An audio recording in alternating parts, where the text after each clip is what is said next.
This bear was about to be put down. Now he sleeps on the couch.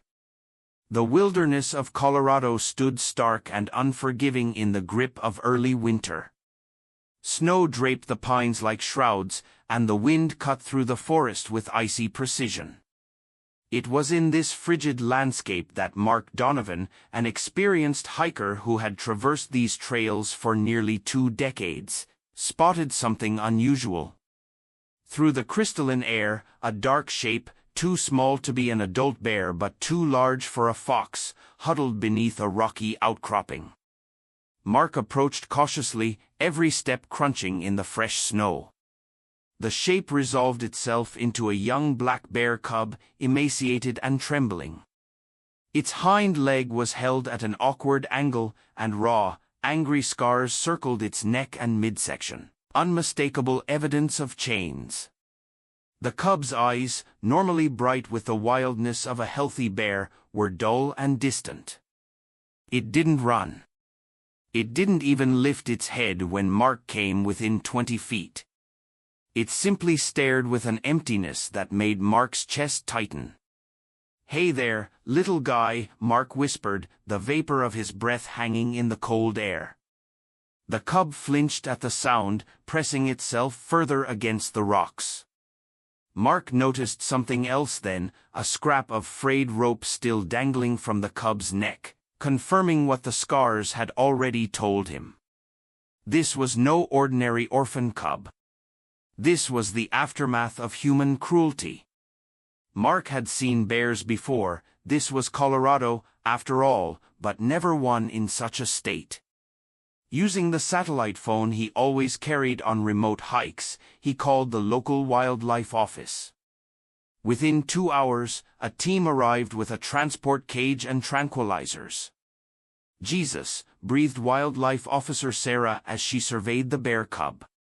"Someone had this little one chained up. No wonder he's in such bad shape." The veterinarian who accompanied them, Dr. James Reeves, carefully sedated the cub and performed a preliminary examination. Male, probably around 10 months old, severely malnourished. Dr. Reeves gently probed the injured hind leg. Possible fracture that healed incorrectly. Multiple lacerations and pressure wounds from restraints. He shook his head, his expression grim behind his fogging glasses. No microchip, no tags. Classic case of illegal captivity. Someone probably thought it would be cool to have a bear cub as a pet, then abandoned him when he got too big.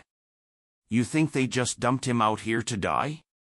Mark asked, watching as they carefully placed the sedated cub into the transport cage. The officer nodded, her jaw tight with anger. "Happens more often than you'd think. People buy exotic animals illegally, then abandon them when the reality sets in. This little guy's lucky you found him. Another week out here and he wouldn't have made it." "Where will you take him?" Mark asked. "Pine Ridge Wildlife Rescue Center," Dr. Reeves replied. "They have one of the best rehabilitation programs in the state. If anyone can help him, it's them." The next morning, Dr. Margaret Willis stood over the examination table at Pine Ridge, her experienced hands moving gently over the sedated bear cub. 15 years of wildlife rehabilitation had exposed her to countless cases of animal abuse and neglect, but each one still affected her deeply. This cub was no exception. "His body temperature is still low," she told her assistant, Javier. "Let's get him on warming pads and start 4 fluids. I want a full blood panel, X-rays of that leg, and antibiotics for these wounds." The X-rays confirmed what Dr. Willis had suspected: the cub's hind leg had been broken and had healed improperly, leaving him with a permanent limp. The blood work revealed anemia and signs of prolonged malnutrition. Most troubling, however, were the psychological indicators. Even after regaining consciousness in a safe, warm environment, the cub remained withdrawn and unresponsive. "I'm going to call him Cody," Dr. Willis decided, writing the name on his chart. Naming wildlife patients wasn't standard practice, but sometimes, with the most traumatized cases, it helped the staff connect with them, to see them as individuals with unique stories rather than just another rehabilitation case.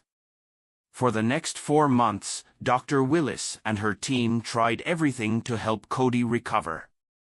They provided nutritious food, enrichment toys, and a carefully designed enclosure that mimicked his natural habitat. They treated his physical wounds with attentive care, but while his body began to heal, his spirit remained broken.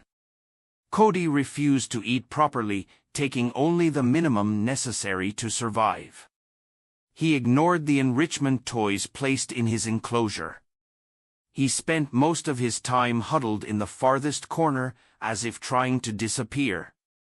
Most telling was his reaction to the sound of metal. When the clinking of chains or the rattling of the enclosure door would send him into a state of panic, his breathing rapid, his eyes wide with terror. Dr. Willis tried different approaches. She enlisted animal behaviorists, tried various feeding methods, even played recordings of mother bears with their cubs. Nothing worked. Cody remained locked in his trauma, unreachable. "I'm starting to think he's non-releasable," Dr. Willis confided to Javier one evening as they observed Cody through the monitoring system. The bear lay curled in his usual corner, unmoving except for the shallow rise and fall of his breathing. "Even if we could get him physically healthy enough, he shows no signs of developing the necessary survival behaviors. And his psychological trauma is too severe for him to function in captivity." Pine Ridge's policy was clear: wildlife that couldn't be rehabilitated for release and wasn't suitable for captivity had to be humanely euthanized.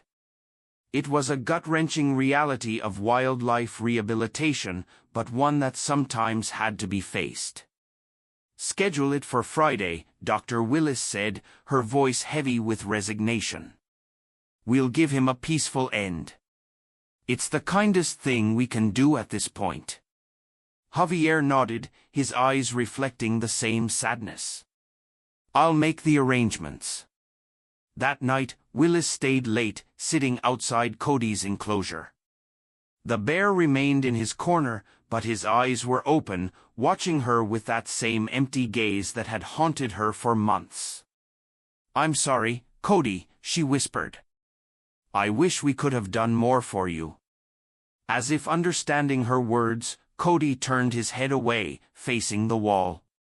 The next morning, as Dr. Willis was reviewing Cody's file one last time, her office phone rang.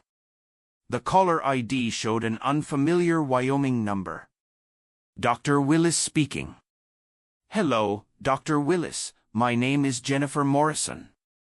I'm the founder of Wild Heart Sanctuary in Wyoming." The voice on the other end was warm and confident. "I'm calling about the bear cub you have, Cody. I believe one of your volunteers mentioned his case to me." Dr. Willis frowned slightly. "Yes, we have a cub named Cody. He's been with us for 4 months, but I'm afraid his rehabilitation hasn't been successful. He's scheduled for euthanasia this Friday." There was a pause on the line. "That's actually why I'm calling. We'd like to take him." Dr. Willis's frown deepened. "Ms. Morrison, I appreciate your interest, but Cody isn't just a failed release candidate. He has severe psychological trauma. He's essentially shut down." "We've had success with similar cases," Jennifer replied. "Last year, we rehabilitated an orphan bear cub that everyone had given up on. We have a different approach that sometimes works when traditional methods don't." Dr. Willis leaned back in her chair, skeptical but interested. "What kind of approach?" "We have foster families, carefully selected people with appropriate facilities and experience, who work one-on-one with the most traumatized animals.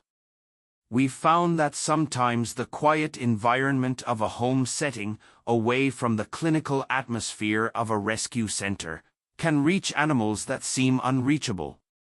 Foster families for a bear? Dr. Willis couldn't keep the incredulity from her voice. Jennifer chuckled. I know it sounds unorthodox, but we have a couple in mind for Cody. Tom and Linda Brennan. Tom is a retired veterinarian with 30 years of experience with large animals, and Linda was a veterinary technician. They live on a 20-acre farm with proper enclosures, and they've fostered for us before. Dr. Willis tapped her pen against Cody's file, considering. It sounded risky, possibly even irresponsible. And yet, Cody was scheduled to die in 3 days. What did they have to lose?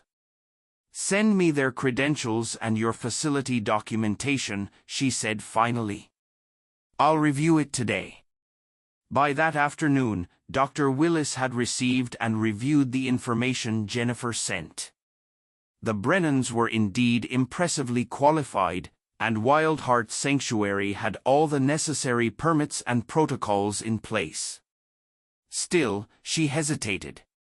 Was she just prolonging Cody's suffering by sending him to another facility, or could this unorthodox approach actually give him a chance? In the end, it was the memory of Cody's empty eyes that decided her.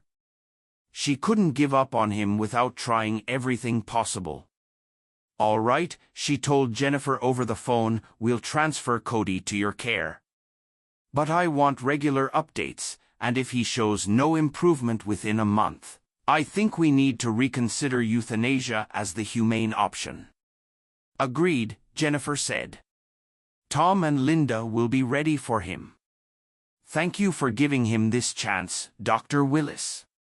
2 days later, Cody was sedated and placed in a transport cage for the journey to Wyoming.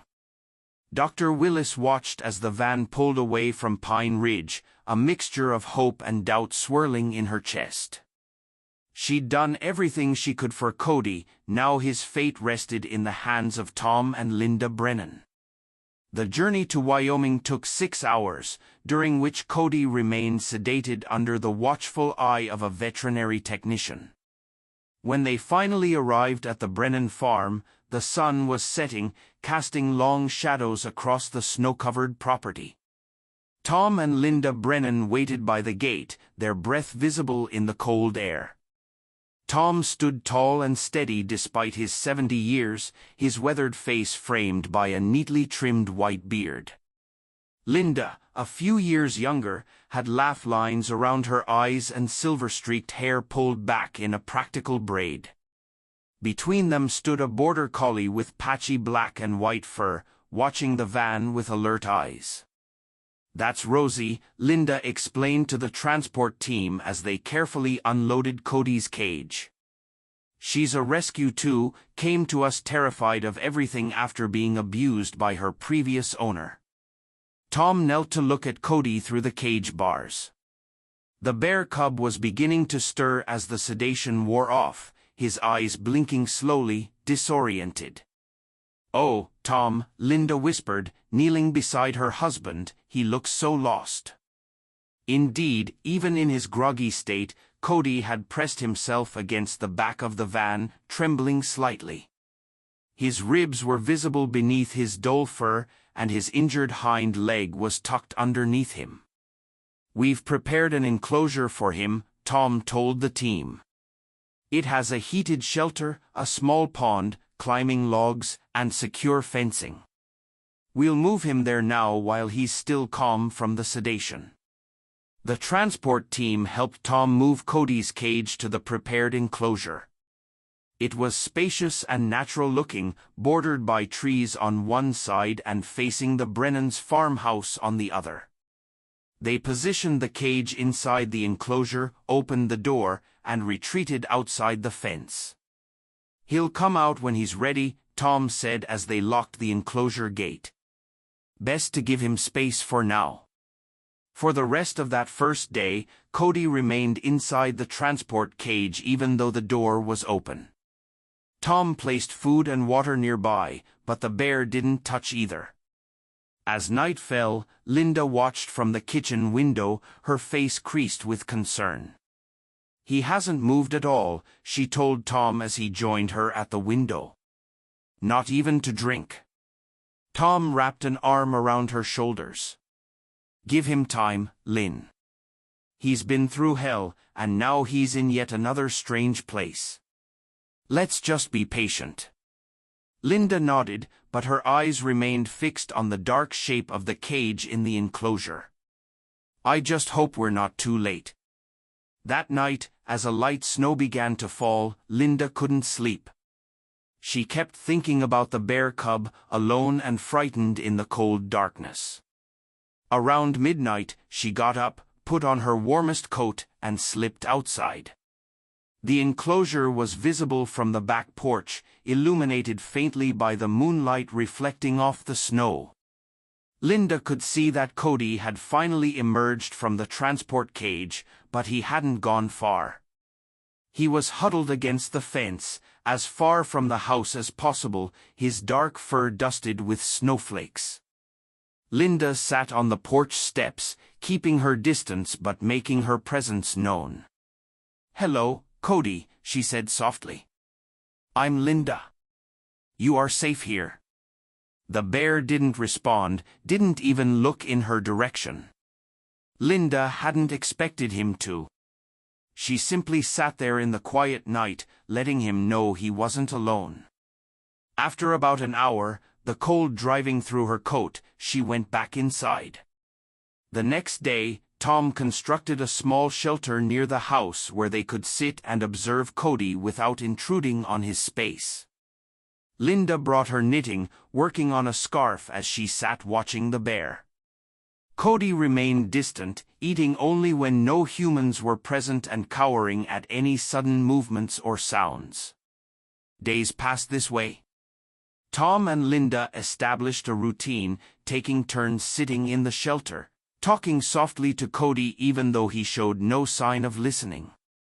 They discovered quickly that he was especially terrified of any metallic sounds. The clink of keys or the rattle of chains would send him into a state of panic, pressing himself against the ground and trembling violently.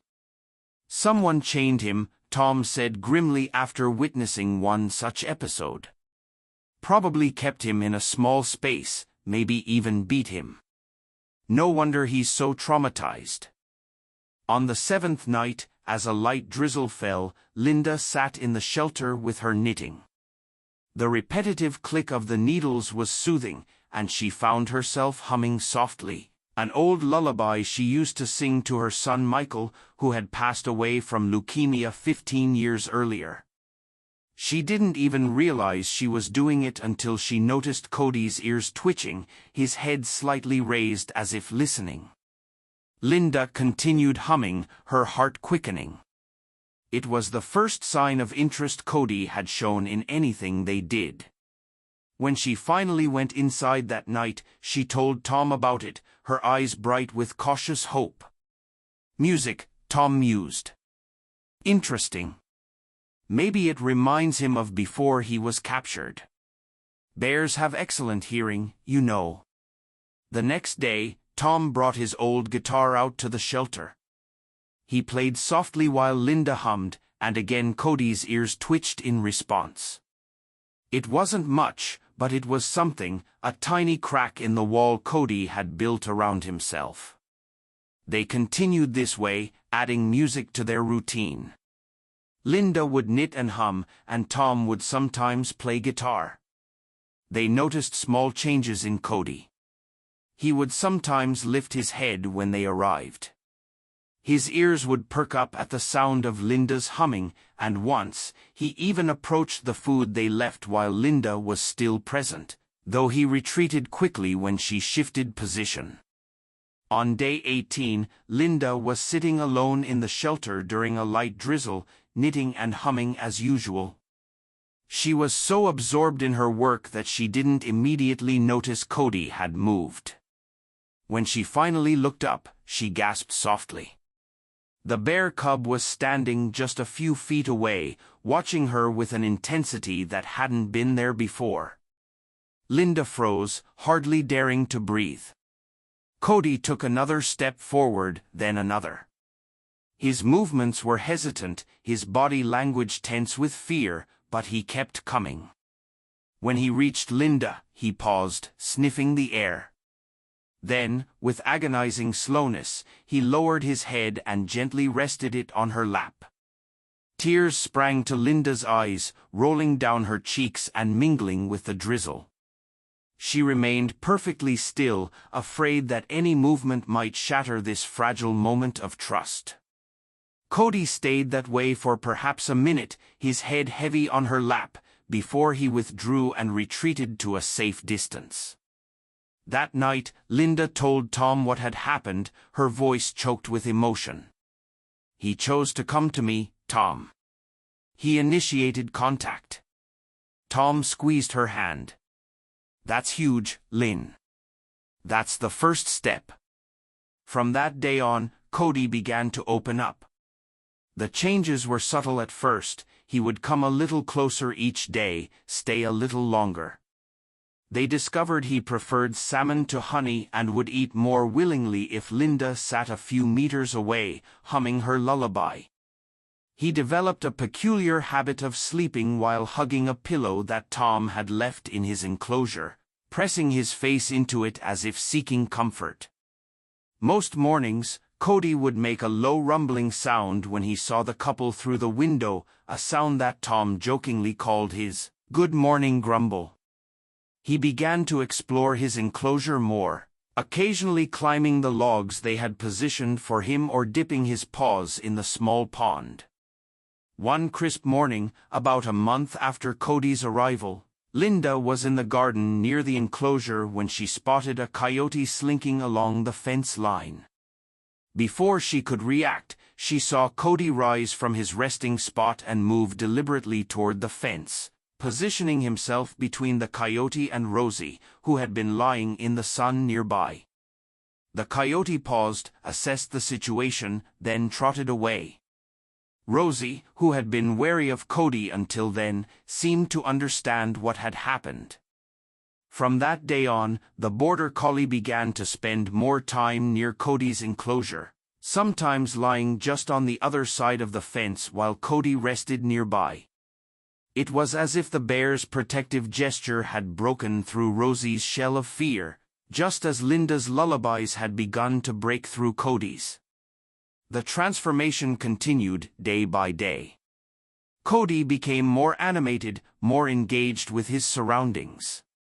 He would watch with curious eyes as Tom worked in the yard or follow Linda's movements as she hung laundry on the line. The empty look that had haunted his eyes when he first arrived was gradually replaced by something else, a warm alertness, a cautious but growing connection to the world around him.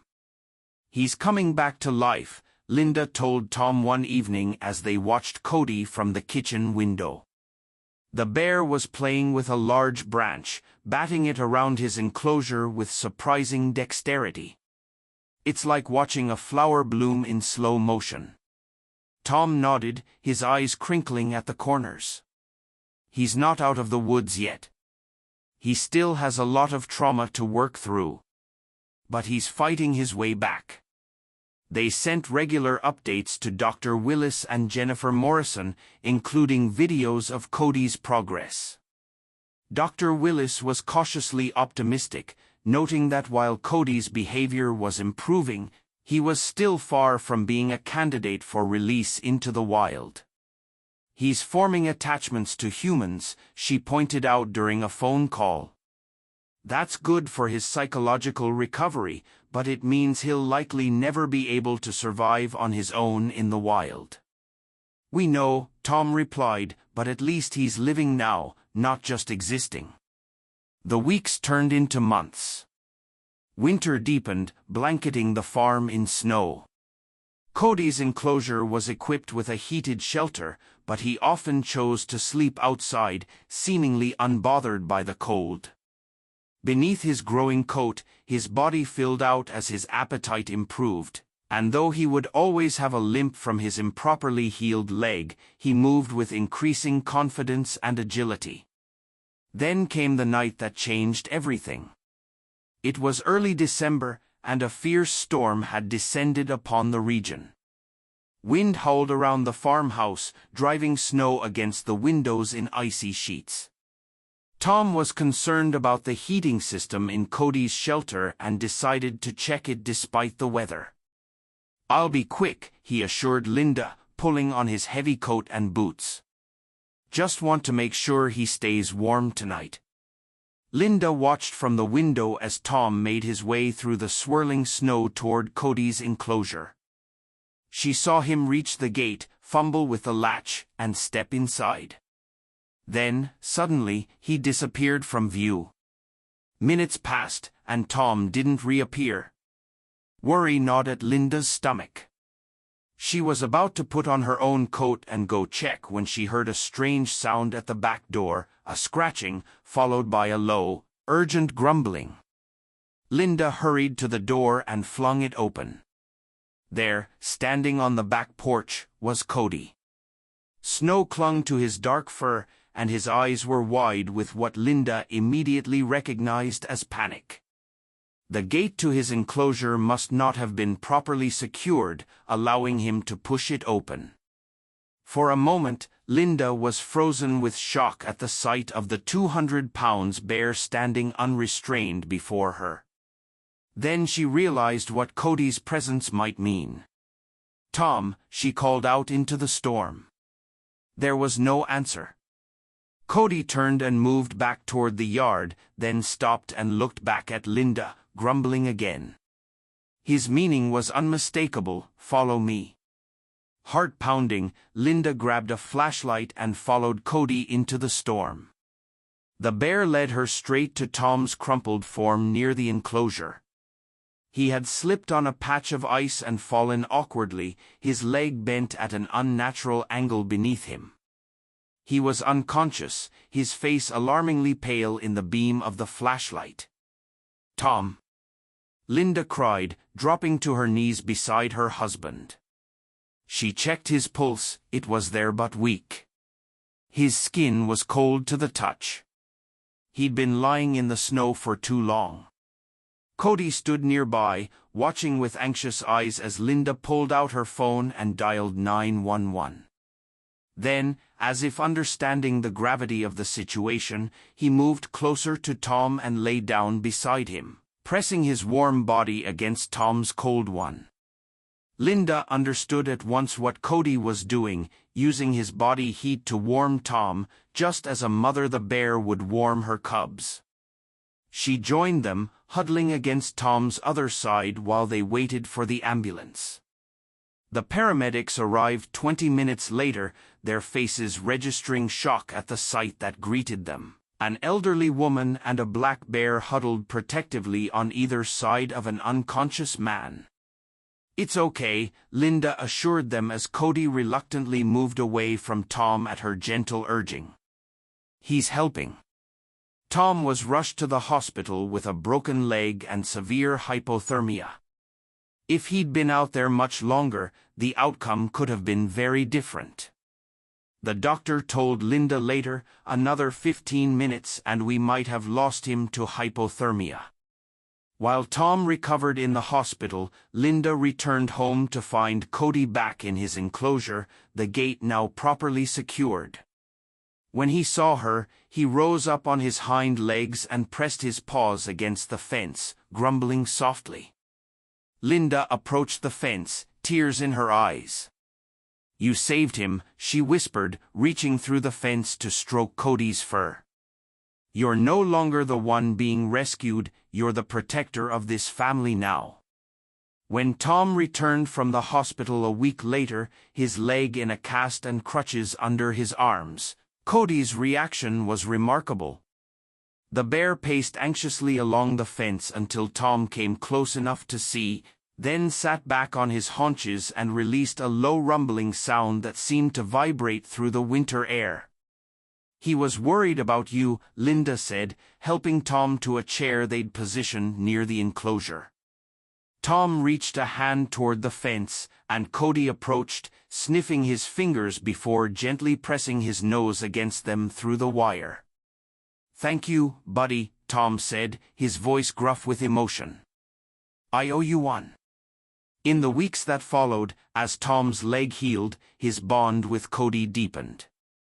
The bear would watch attentively as Tom performed his physical therapy exercises in the yard, sometimes mimicking the movements in what Linda called a bear therapy.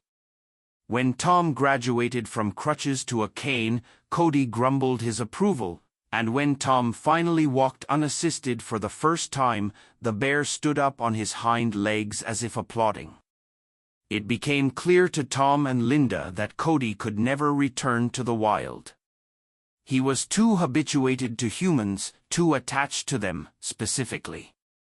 But keeping him permanently would require special permits and modifications to his living conditions. "We need to apply for a permanent residency license," Tom told Linda one evening as they watched Cody from the porch. The bear was playing with a large rubber ball, batting it around his enclosure with surprising dexterity. "It won't be easy to get, but I think we can make a case for it."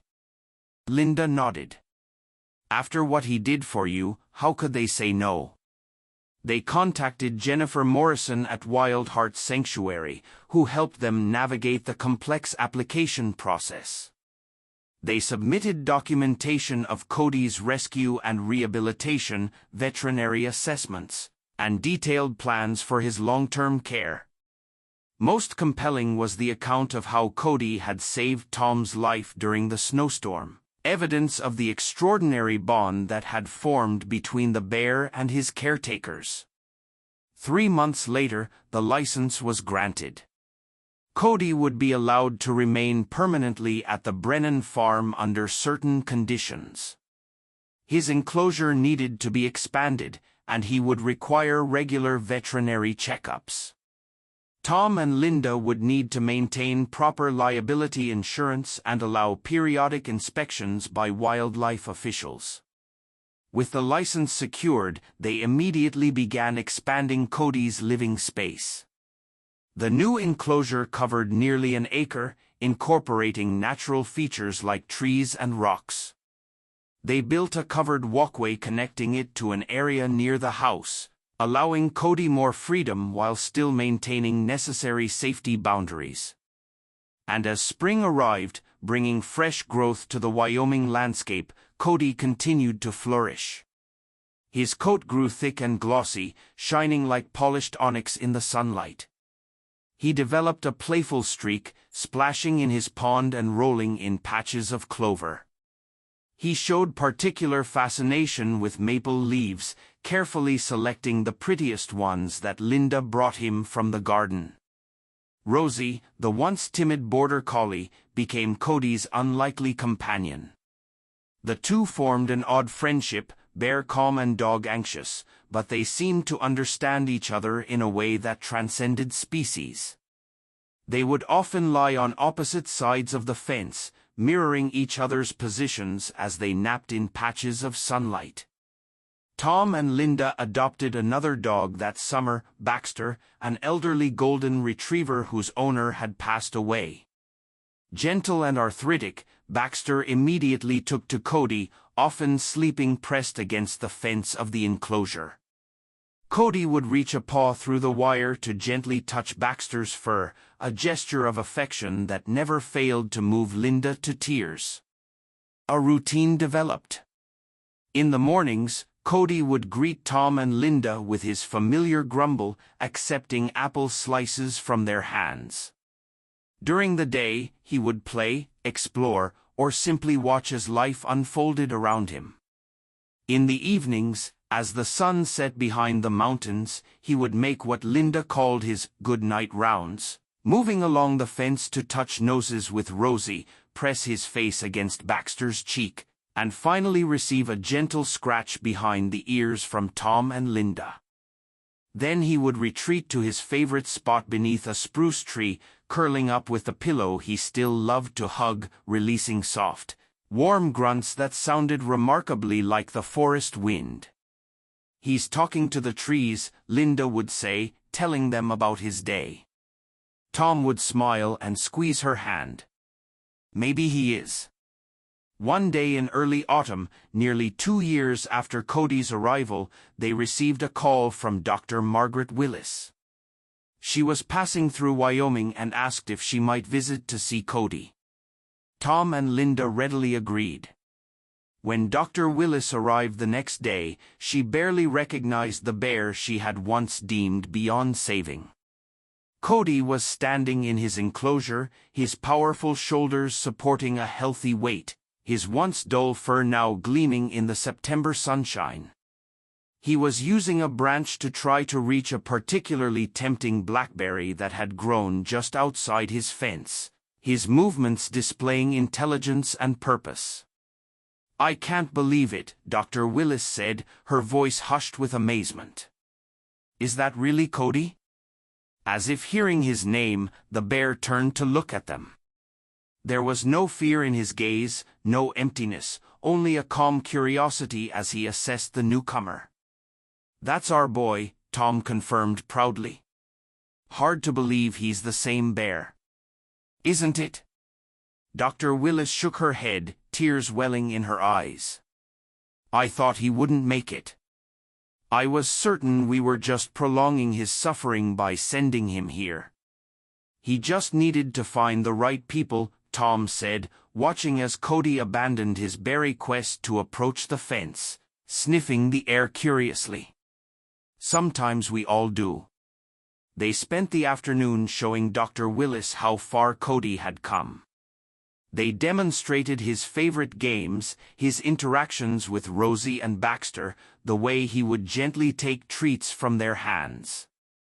Dr. Willis marveled at the goodnight rounds, visibly moved by the ritual that so clearly demonstrated Cody's integration into this unusual family. "In all my years of wildlife rehabilitation," she said as they sat on the porch later, watching the sun set over the mountains, "I've never seen anything quite like this. It challenges everything I thought I knew about rehabilitation protocols." "Every animal is different," Linda said, her eyes on Cody as he dozed beneath his spruce tree. "Just like people. Sometimes the protocols work, and sometimes you need to find another way." That evening, after Dr. Willis had departed with promises to visit again, Tom, Linda, and the dogs gathered on the porch as usual. Tom sat in his favorite chair, braiding a rope toy for Rosie. Linda read a book, occasionally glancing up to check on Cody. Rosie and Baxter dozed nearby, comfortable in the cool evening air. As darkness fell, Cody began his good-night rounds. He moved to the section of fence nearest Rosie, touching noses with the border collie. He shifted to press his face against Baxter's cheek, receiving a sleepy tail wag in response. Finally, he approached the part of the fence closest to Tom and Linda. Linda set aside her book and went to him, reaching through the wire to stroke his fur. "Good night, sweet boy," she whispered. Tom joined her, his hand finding the spot behind Cody's ears that the bear particularly enjoyed. "Sleep well, buddy." Cody leaned into their touch, releasing one of his soft, rumbling sounds. A sound that had become as familiar and comforting to Tom and Linda as the crackle of their fireplace or the whisper of wind through the pines. As they turned to go inside, Linda paused, her hand on the door. "You know what he's saying, don't you?" she asked softly. Tom smiled, wrapping an arm around her shoulders. "What's that?" "He's saying thank you. Not just because we saved him, but because we let him save us too." They looked back at Cody, who had returned to his spot beneath the spruce tree. He was curled around his pillow, his breathing already deepening towards sleep, his dark form barely visible in the gathering darkness. Inside, the fire crackled in the hearth. Snow had begun to fall beyond the windows, the first of the season, light and tentative. Tom and Linda settled into their evening routine, moving around each other with the easy familiarity of decades together. Yet there was something different about them now, something that hadn't been there before Cody entered their lives. Perhaps it was a newfound purpose, a reminder that healing was possible even after the deepest wounds. Perhaps it was the simple joy of watching something broken become whole again. Or perhaps it was the profound understanding that rescue wasn't always a one-way street, that sometimes, in saving another, we ourselves are saved. Whatever it was, it filled the small farmhouse with a warmth that had nothing to do with the fire in the hearth. Outside, Cody slept peacefully beneath his spruce tree, snow gathering on his glossy fur, a bear once left to die, now deeply and irrevocably home. In the morning, he would rise and greet the day with his familiar grumble. Tom would bring him fresh salmon, and Linda would read on the porch while Rosie and Baxter played in the yard. Life would continue in its new pattern, different from what any of them had expected, but somehow exactly as it should be. For now, though, they rested, bear and humans and dogs, each in their own space, but connected by invisible threads of care and gratitude. The fire popped and hissed. The snow fell silently. And in that small corner of Wyoming, a family not born but chosen slept beneath the same vast sky, their hearts beating in a rhythm as ancient and true as the wilderness itself. Family isn't where you're born, it's where love chooses you,